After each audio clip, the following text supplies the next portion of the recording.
Meus irmãos, boa noite, Pai do Senhor, graça e paz.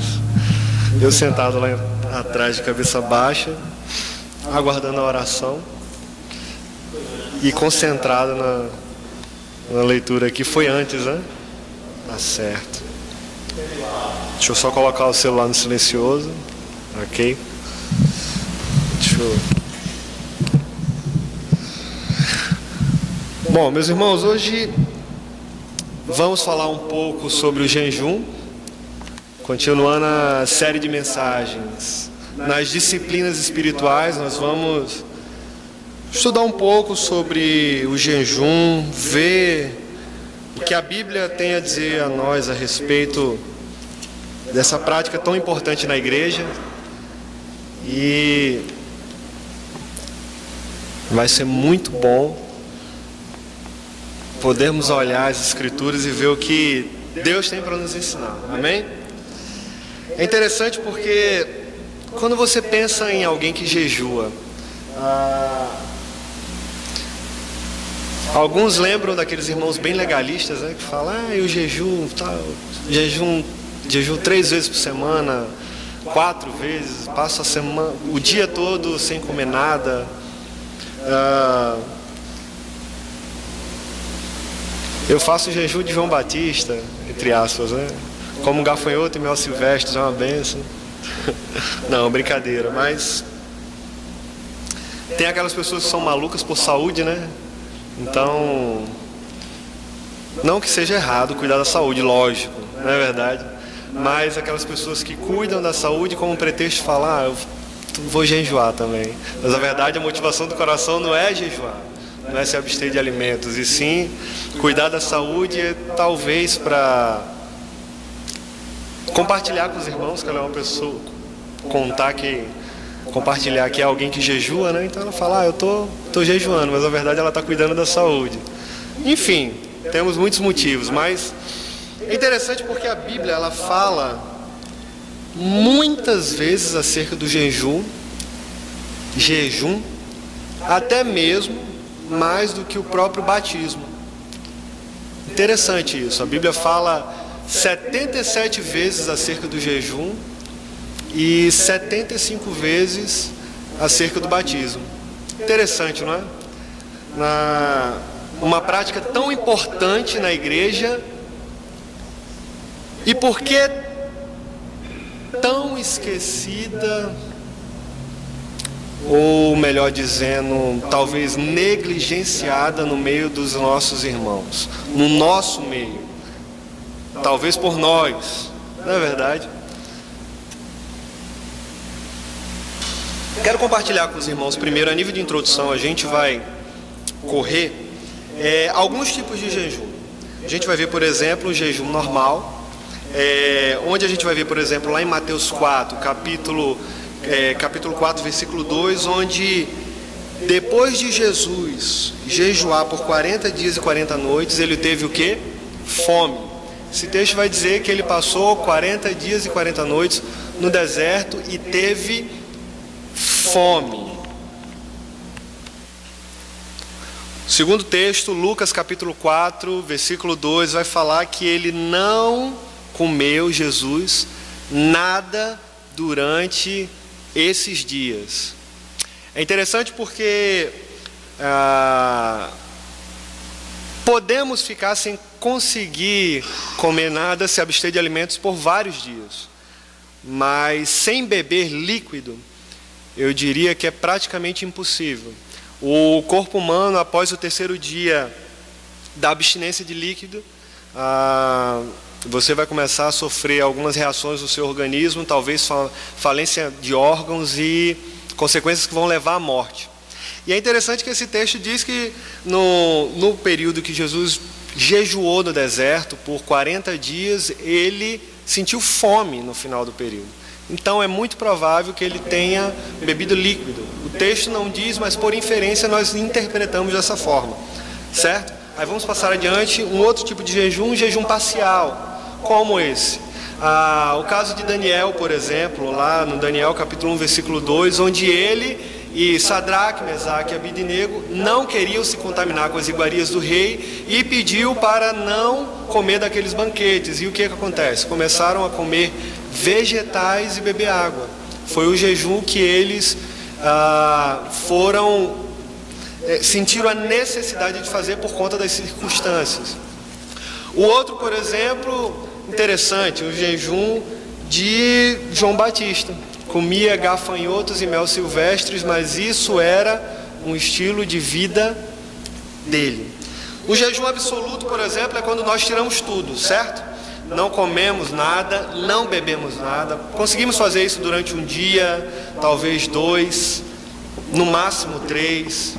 A gente vai ver, por exemplo, no livro de Esté, quando a sentença é emitida pelo rei Xerxes, porque ele tinha dado o anel a Amã, que era inimigo mortal dos judeus, ele emite aquela sentença dizendo que tal dia todos os judeus iriam morrer, e Esté, sendo orientada por Mardoqueu, fala assim: mande todos na cidade de Suzã jejuar e orar, não comendo nada e não bebendo nada durante 3 dias. Eu e as minhas servas e os meus servos também faremos isso. Um jejum onde eles retiraram tudo por uma causa específica. Esse é o jejum absoluto que nós podemos ver também. Existe também o jejum sobrenatural. A Bíblia fala 2 vezes somente em um tipo de jejum específico, onde algo sobrenatural aconteceu. Qual, por exemplo? O primeiro foi lá em Deuteronômio, capítulo 9, versículo 9, quando Moisés, ele estava lá em cima do Monte Sinai com Deus, e ali ele ficou 40 dias e 40 noites, e ele não comeu pão, e ele não bebeu água. Após o término de 40 dias, de forma sobrenatural, ele desce. O outro episódio sobrenatural, que podemos dizer, também aconteceu no livro de 1 Reis, capítulo 19, versículo 8, onde Elias, que por coincidência, digamos de passagem, estava também no Monte Sinai, e ele se levanta, come e bebe, e fortalecido por aquela comida, o texto vai dizer que ele caminha por 40 dias e 40 noites até chegar em Horebe, o monte de Deus. Não temos explicação para isso, a não ser dizer que foi algo sobrenatural. Outro texto que nós vamos ver também é o jejum particular, onde vai dizer lá em Mateus 6, capítulo 6, versículo 16 e 18, que diz assim: tu, porém, quando jejuares, unge a cabeça e lava o rosto, com o fim de não parecer aos homens que jejuas, e sim ao teu Pai que em secreto te vê, e teu Pai que te vê em secreto, ele te recompensará. A gente vai ver também, por exemplo, jejuns congregacionais, onde a igreja, o corpo reunido, jejua por propósitos específicos.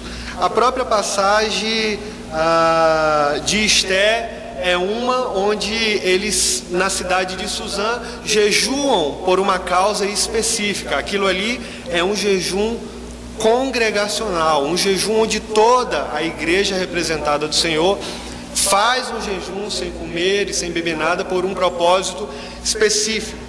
A gente vai ver também em Joel 2, versículo 15 e 16, dizendo assim: tocai a trombeta em Sião, promulgai um santo jejum e proclamai uma assembleia solene. Uma outra passagem também foi a da igreja de Antioquia, lá em Atos, capítulo 13, versículo 2, que diz que enquanto eles adoravam ao Senhor, também jejuavam. Isso a igreja de Antioquia fez em comunidade, jejuando e adorando ao Senhor.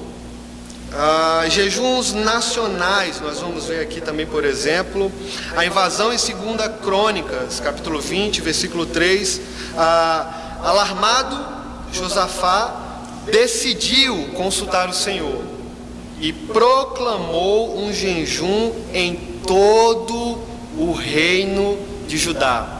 Um outro tipo de jejum Mais uma vez a gente poderia também falar de Esté, capítulo 4, versículo 16, que também foi um jejum nacional, além de ser toda a comunidade dos santos ali, mas foi também um jejum nacional. Jonas capítulo 3, do 5 ao 8, nós vamos olhar que quando Jonas saiu pregando em Nínive, arrependimento veio sobre aquela nação e as pessoas começaram a se vestir de pano de saco, orar e jejuar. Isso chegou aos ouvidos do rei e ele foi tocado pelo Senhor também, e houve arrependimento da parte dele, e também ele começou um ato de jejum e adoração e arrependimento, aí onde ele emite todo um decreto, onde todos deveriam de fato fazer isso. Outro jejum nacional. Jejum ocasionais, por exemplo, a gente vai ver o caso de Esté. Esté foi mencionada várias vezes aqui, mas é porque ela se encaixa em várias ocasiões específicas de jejum. Mas a gente vai ver também, Jesus ele deixa implícito esse tipo de jejum em Mateus capítulo 9, versículo 15, no jejum ocasional, que Jesus deixa implícito aqui, de forma clara. Podem, acaso, estar tristes os convidados para o casamento, enquanto o noivo está com eles? Jesus está falando isso para os fariseus, os discípulos de João Batista. Os discípulos de João Batista, assim como o próprio João Batista, oravam ao Senhor, buscavam arrependimento, se consagravam, jejuavam, e de repente os discípulos de Jesus não. Aí Jesus fala assim: dias virão, contudo, em que lhe será tirado o noivo, quando ele não estará mais com seus discípulos, e nesses dias hão de jejuar. Situação específica. Jesus ele está no seu período de 3 anos, 3 anos de ministério, ensinando, pregando, fazendo milagres, sinais. Os discípulos caminham com ele. Não era necessário que ele jejuasse, mas ele disse: vai chegar uma hora que eu não estarei mais com eles, e eles terão que jejuar também. Pode, porventura, jejuarem enquanto o noivo está com eles? Não tem como. Foi isso que Jesus quis dizer. E é muito importante que o crente jejue, meus irmãos. É muito importante que a gente jejue. Mas além de jejuar, o ato do jejum, ele tem que ter um propósito específico. Não podemos jejuar simplesmente porque achamos que tem que jejuar, porque olhamos e percebemos passagens na Bíblia que mencionam sobre o jejum, mas a pergunta é: será que de fato entendemos a importância do jejum? Eu separei, entre muitos motivos pelos quais nós poderíamos jejuar, eu separei 3. E o primeiro é justamente que nós devemos jejuar para fortalecer a oração. Quando nós jejuamos, a oração ela também é fortalecida. Por quê? Porque é impossível você jejuar e não orar. Se você jejuou e não orou, não buscou ter comunhão com Deus, não buscou procurar estar aos pés dele, não é jejum. A gente vai olhar, eu escolhi como texto base o livro de Neemias. Neemias, ele sabe que Jerusalém está em ruínas. Ele era copeiro do rei Artaxerxes, se eu não me engano, e todos os dias ele se apresentava diante do rei, levando o seu vinho, levando a sua comida, de forma alegre, carismática. E de repente, um dia ele, sabendo que Jerusalém está em ruínas, ele começa a chorar. E nisso que ele começa a chorar, ele começa também a jejuar e orar ao Senhor, pela sua terra natal, pela sua pátria, pela cidade do seu Deus. E de repente, quando ele chega na presença do rei Artaxerxes, o rei olha para ele, e toda vez ele chega contente, alegre, e ele percebe que Neemias está triste. E ele pergunta: mas por que você está tão triste? Essa tristeza só pode vir do coração.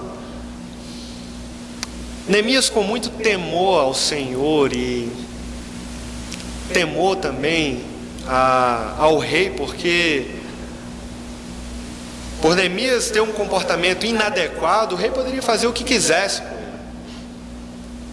Mas ele fala com muito temor ao Senhor também: como posso eu estar com um sorriso nos lábios se a minha terra encontra-se em ruínas?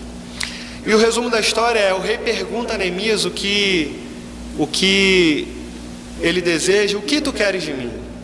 Neemias não tinha pedido nada a ele, mas o texto logo em seguida diz que quando o rei pergunta a Neemias o que ele queria, o texto vai dizer que Neemias ora ao Senhor.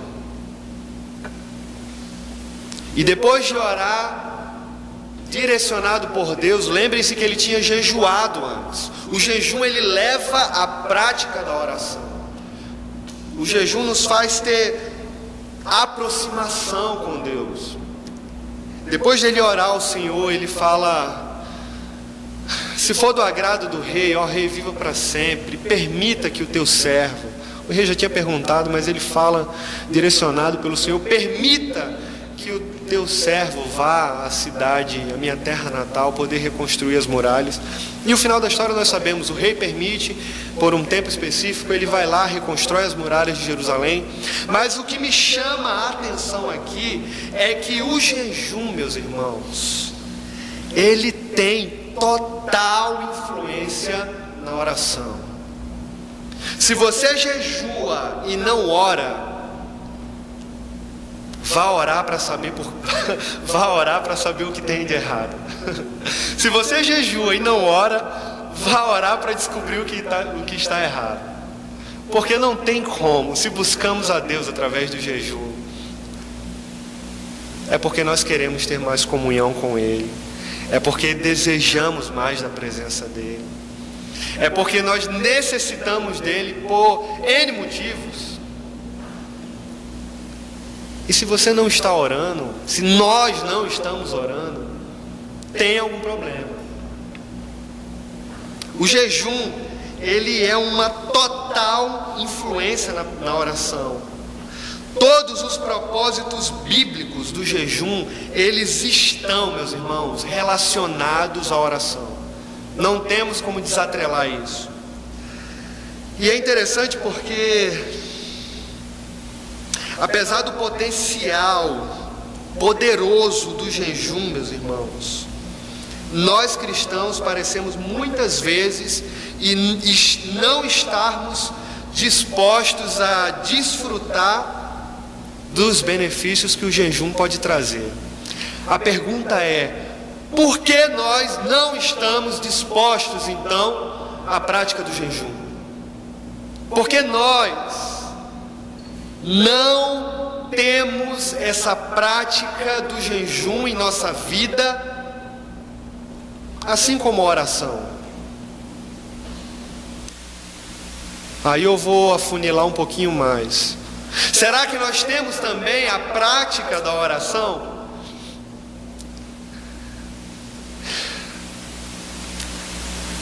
Nós vamos olhar aqui no segundo ponto que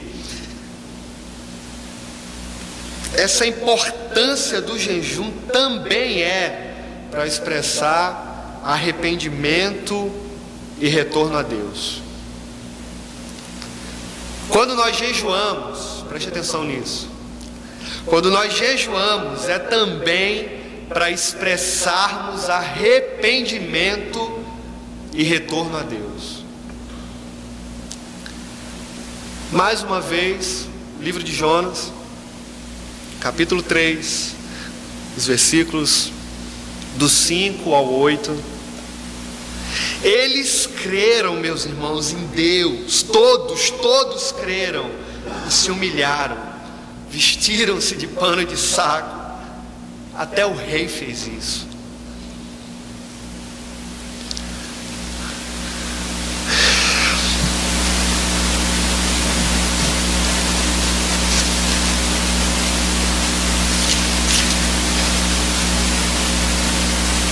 O versículo 5 diz assim: os ninivitas creram em Deus, proclamaram um jejum, e todos eles, do maior ao menor, vestiram-se de pano de saco.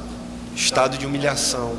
Se colocaram em um estado de humilhação, reconhecendo que eles não eram nada, porque eles acabaram de ouvir uma palavra de Jonas, mostrando que eles não eram nada, e se eles não se arrependessem, o juízo de Deus viria sobre aquela nação, e eles seriam fulminados.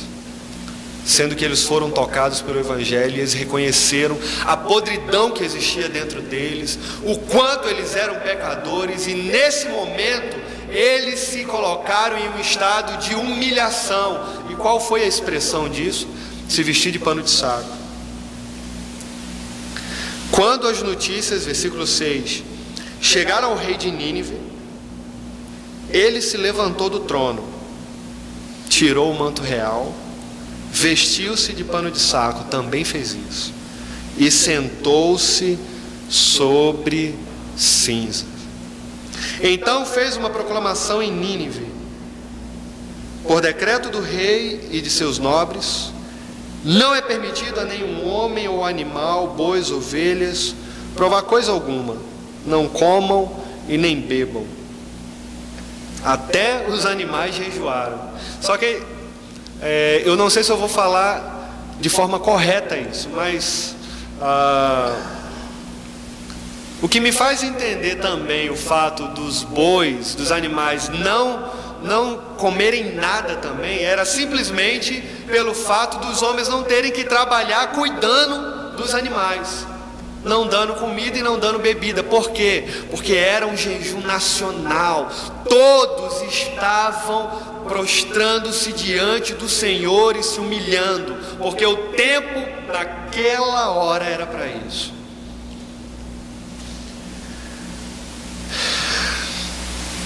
O jejum, ele pode expressar arrependimento, e glória a Deus por isso. Ele é para expressar o arrependimento.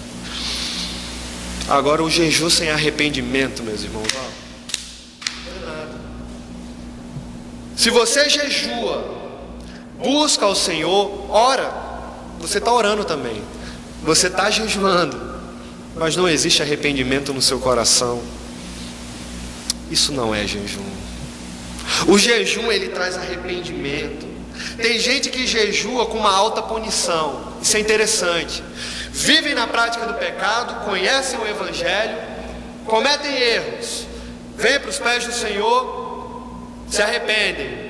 Ou então aquele processo de martírio, eu vou colocar se arrependem entre aspas, aquele processo de martírio, pedem perdão a Deus, jejum, eu tenho que jejuar, eu tenho que pagar o preço, eu tenho que buscar a Deus, eu tenho que pagar o preço, eu preciso que Deus me perdoe, que o Senhor me perdoe, e depois volta a praticar as mesmas coisas novamente. Eles praticam o jejum, por exemplo, se sentem aliviados do peso do pecado, porque jejuaram, buscaram ao Senhor, voltam para suas vidas. O que acontece? Quando menos espera, cometem os mesmos erros. Será que de fato se arrependeram? O texto aqui em Jonas é totalmente avesso a isso. Houve um arrependimento literal. Quando eu olho para esse falso jejum, sabe o que eu penso? Eu acho que não houve ainda um entendimento, talvez na mente, mas não entrou no coração, da graça de Deus. As pessoas, elas praticam o jejum como uma autopunição, porque elas se sentem pecadores, então elas precisam pagar o preço preço por conta disso, mas elas não entenderam o que é a graça de Deus. A graça é algo que nós, meus irmãos, nunca teremos condições de pagar. A graça de Deus derramada sobre as nossas vidas é algo que, por mais que dia após dia eu procure ser um cristão melhor, por mais que dia após dia eu busque ao Senhor, por mais que dia após dia eu queira ter um relacionamento íntimo com Deus e eu procure ser um crente melhor e jejue, busque, isso não vai pagar o que Jesus fez por nós. O preço que Jesus pagou por nós na cruz do Calvário não tem como ser pago, é incomparável. A graça de Deus, quando nós entendemos, ela é derramada na nossa vida, nós compreendemos, meus irmãos, ela faz com que a gente se chegue aos pés do Senhor e fale: Senhor, me perdoa, porque eu sei que eu sou pecador, eu cometi esse erro, mas eu não quero cometer mais, por favor me perdoa. E a gente sente Deus, a gente entende que Ele nos perdoa.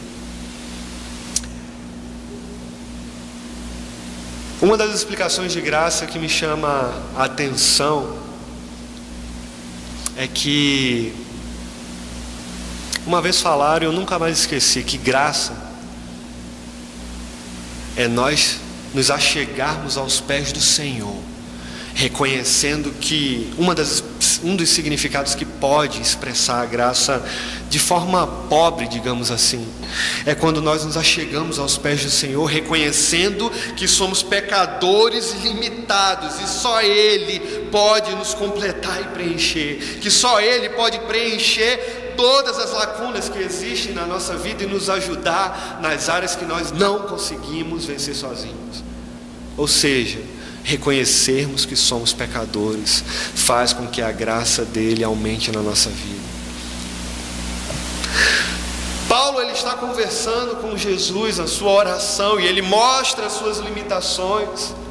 E o que é que Jesus vai falar para Paulo? Paulo, o meu poder se aperfeiçoa na tua fraqueza, a minha graça te basta. A minha graça te basta. O meu poder se aperfeiçoa na tua fraqueza.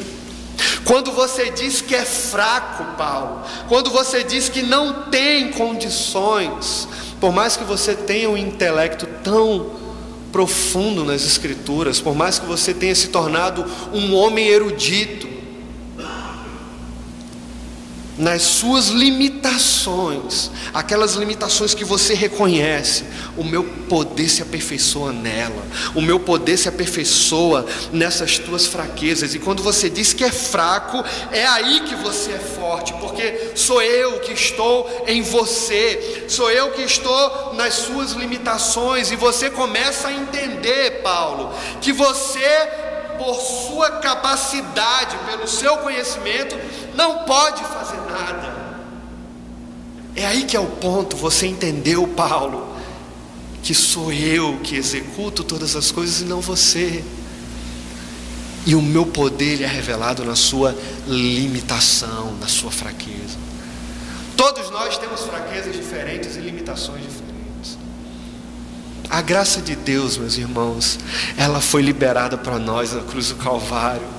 Através da salvação, hoje nós temos esse privilégio de chegarmos aos pés do Senhor e pedirmos perdão acerca dos nossos pecados. Onde habitou o pecado, olha só, meus irmãos, que lindo isso. Onde habitou o pecado, superabundou a graça de Deus. Que explicação temos para isso? Quando nos arrependemos diante do Senhor, a graça dele vem, a superabundante graça dele vem e é derramada na nossa vida. Como explicar isso, meus irmãos? O jejum, ele é para expressar arrependimento, meus irmãos, também. E com a prática do jejum, o arrependimento, quando nos prostramos diante dele, nos retornamos a Deus. E quanto mais nos aproximamos de Deus, mais Deus mostra quem nós somos. Quanto mais nos aproximamos de Deus, mais distante percebemos que estamos dele. Que graça é essa? O jejum, meus irmãos, ele é também para expressar arrependimento, e nós também nos retornamos para Deus através dele. A gente vai olhar por último, já estamos terminando, que o jejum também é para expressar amor e adoração a Deus. Nós vamos olhar no Evangelho de Lucas, o capítulo 2, o versículo 37, quando Ana, uma senhora com mais de 70 anos de idade, passou 7 anos casada,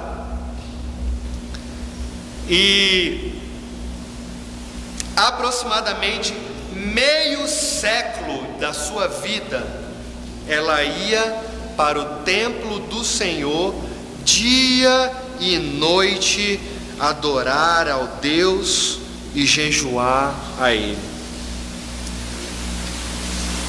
Olha o que o texto fala. Capítulo 2, versículo 37. Evangelho de Lucas, capítulo 2, versículo 37. E então permanecera viúva,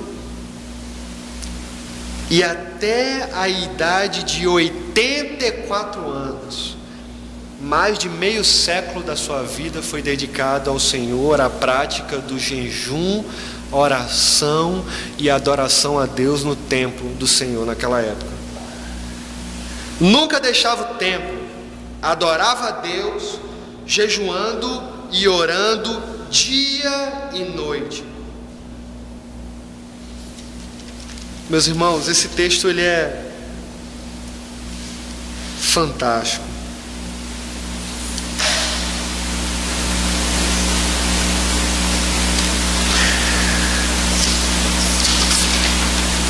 Eu não sei quanto da sua vida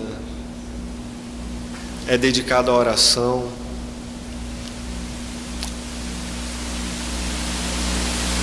Quanto das nossas vidas, meu irmão, da nossa vida, é dedicado à prática do jejum?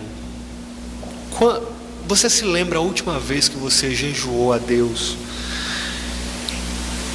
em adoração? Você se lembra?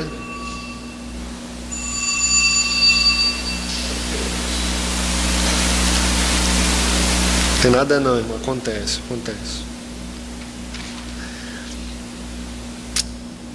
O jejum, meus irmãos, ele pode ser uma expressão de se encontrar em Deus o maior prazer e satisfação da vida. O jejum, preste atenção nisso, ele pode ser, se for um jejum verdadeiro, ok? Se for um jejum verdadeiro, ele pode ser uma expressão de se encontrar em Deus, de você encontrar em Deus, meus irmãos, o maior prazer, a maior satisfação que a sua vida já sentiu. Como é que você vai descobrir isso? Jejuando. Como é que você vai descobrir isso? Buscando a Deus. Depois que Ana ficou viúva, 7 anos casada só, meio século da sua vida, 50 anos, meus irmãos, orando, jejuando ao Senhor, dia após dia, ela ia para o templo do Senhor adorá-lo e jejuar. É difícil, eu não tenho muita coisa para falar sobre isso não, porque é difícil, mas não é muito fácil não.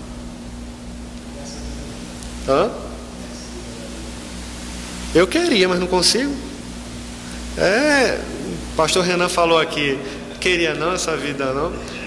Queria, mas não consigo. 50 anos é muita coisa. Quando oramos a Deus, meus irmãos, adorando a Deus, nós pedimos que Ele assuma o comando. Tá certo? Quando você jejua, quando você ora a Deus, se você não pede para Ele assumir o comando da sua vida, sua oração também está errada. Se você não pede para Deus controlar, cuidar, porque Ele é a melhor pessoa que pode fazer isso, da sua vida, da minha vida, está errado também. Sua oração está errada. O seu jejum, motivado aí por alguma circunstância, pode estar errado também.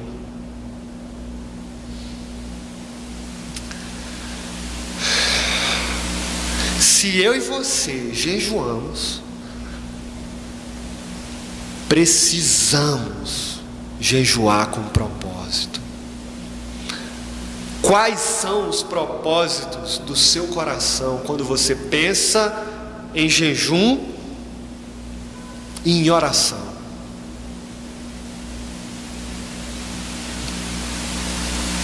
Faça essa pergunta para Deus e deixe Ele responder. Ou melhor, Ele responde. A questão é, será que estamos percebendo o que Ele está dizendo? Mais uma vez, Mateus 6, 17 e 18, Jesus fala: vocês, preste atenção, está falando isso, ó. Tu, porém, quando jejuares, unge a tua cabeça, lava o seu rosto, para ninguém perceber que você está fazendo isso. Não seja hipócritas como os fariseus, que mostram para todo mundo que oram, que jejuam. Não sejam como eles. Você não precisa mostrar para ninguém. Unge a sua cabeça e lava o rosto, com o fim de não parecer aos homens que jejuas. Não precisa parecer para ninguém que você está jejuando. E sim ao teu Pai em secreto. Só Ele precisa saber. E teu Pai que vem em secreto te recompensará. Qual é a motivação do nosso coração quanto à prática do jejum? Meus irmãos,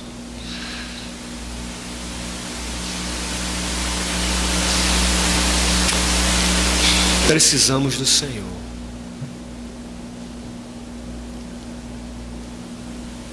A motivação do seu coração, como diz esse último ponto aqui, se ela não for para expressar adoração a Deus, o seu jejum ele está errado. Se não for para expressar amor a Deus, está errado. 1 Coríntios 13 vai falar que o amor tudo sofre, tudo crê, tudo espera, tudo suporta. E amar não está relacionado a sentimento. Amar não é um sentimento, amar é uma escolha. Está falando aqui de verbos. Sofrer, ó que bom. Suportar, esperar. Quando praticamos o jejum, expressamos amor a Deus. Expressamos amor a Deus, suportando muitas vezes tantas coisas, esperando em Deus também tantas outras coisas. Deus trabalha a fé no nosso coração, a paciência. Consequentemente, por já estarmos nos pés dele, porque reconhecemos, desculpa a expressão, que estamos lascados mesmo, verdade é essa.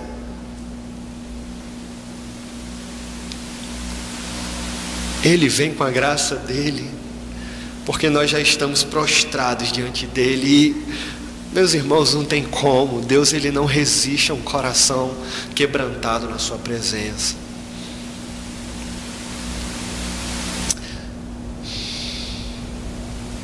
Quando falamos sobre jejum, não temos como desassociar a prática da oração.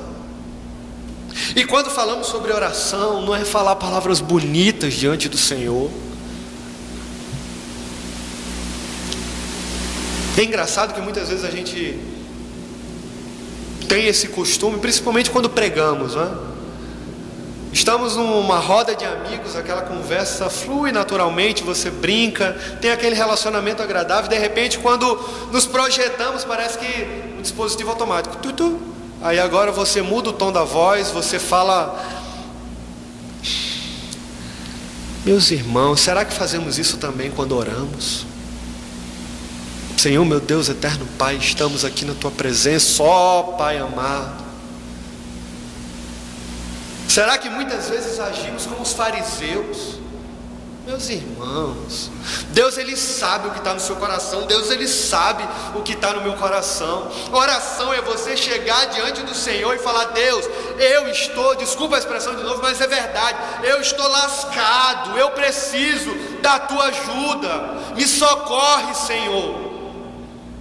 Dê nome aos pecados, dê nome às dificuldades, não tenha medo de abrir seu coração diante do Senhor, até mesmo porque Ele já sabe o que está acontecendo com você.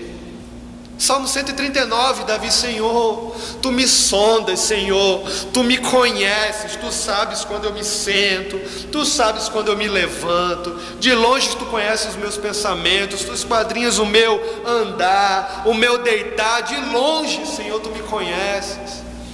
Aí o versículo 4 vai falar: antes que a palavra chegue à minha boca, antes que eu fale qualquer coisa, Tu, Senhor, já sabes inteiramente o que eu vou falar. Será que Deus não nos conhece? O arrependimento é quando nós reconhecemos de fato quem nós somos, e isso nos atrai à presença do Senhor, e a gente se prostra aos pés dele, e vem o arrependimento. E quando vem o arrependimento, onde habitou o pecado, superabunda a graça de Deus. E quando a graça de Deus ela vem sobre nós, o poder dele se aperfeiçoa na nossa fraqueza.